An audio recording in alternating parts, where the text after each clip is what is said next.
You hear that? It's a cricket.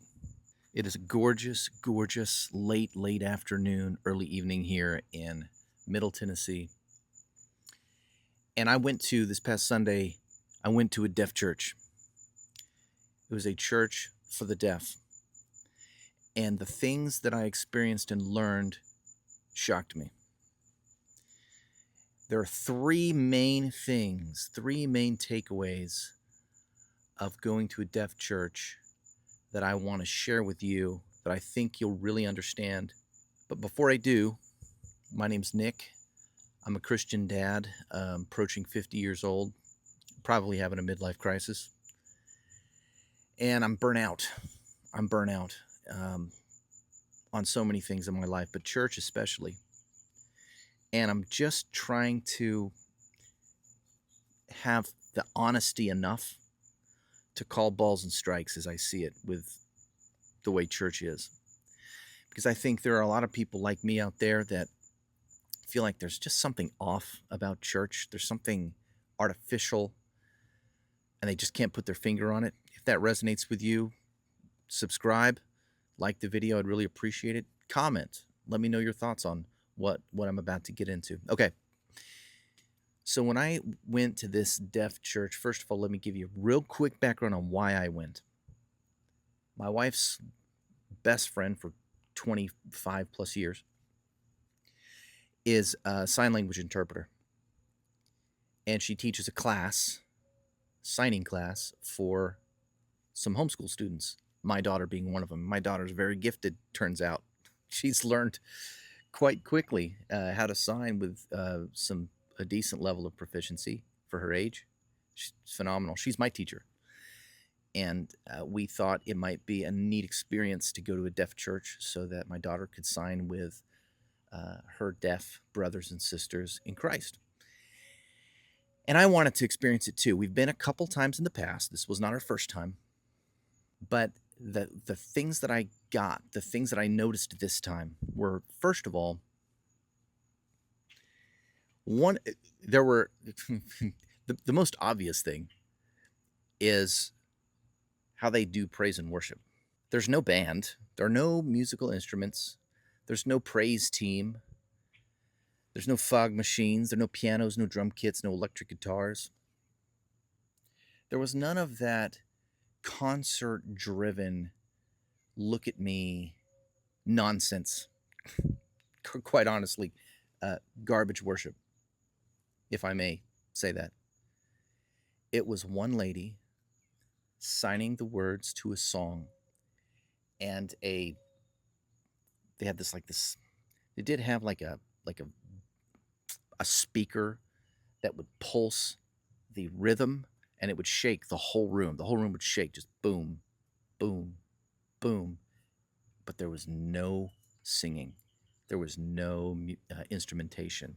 It was just her signing the words to the song. And people around me in silence were signing along with her.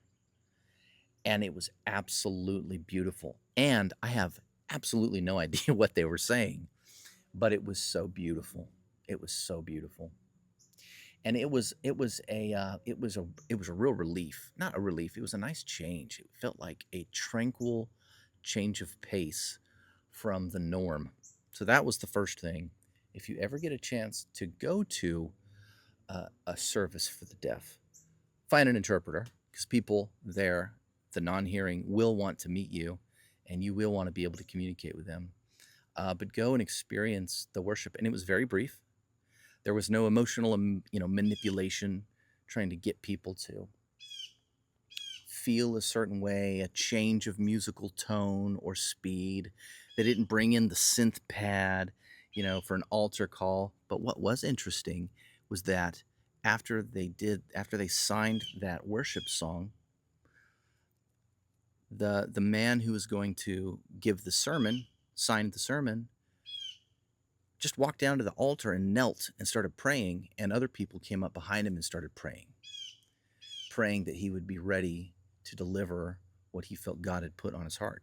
Oh, so beautiful, guys. It was so great.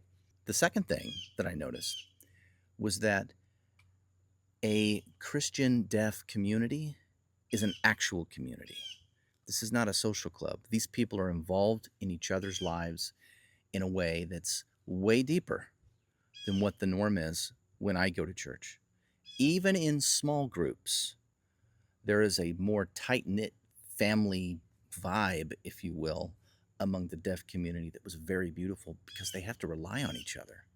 And the third thing that I experienced, and this was something that I experienced the very first time I went as well, and it's getting a little better now that I know a few signs, but I still very much feel this.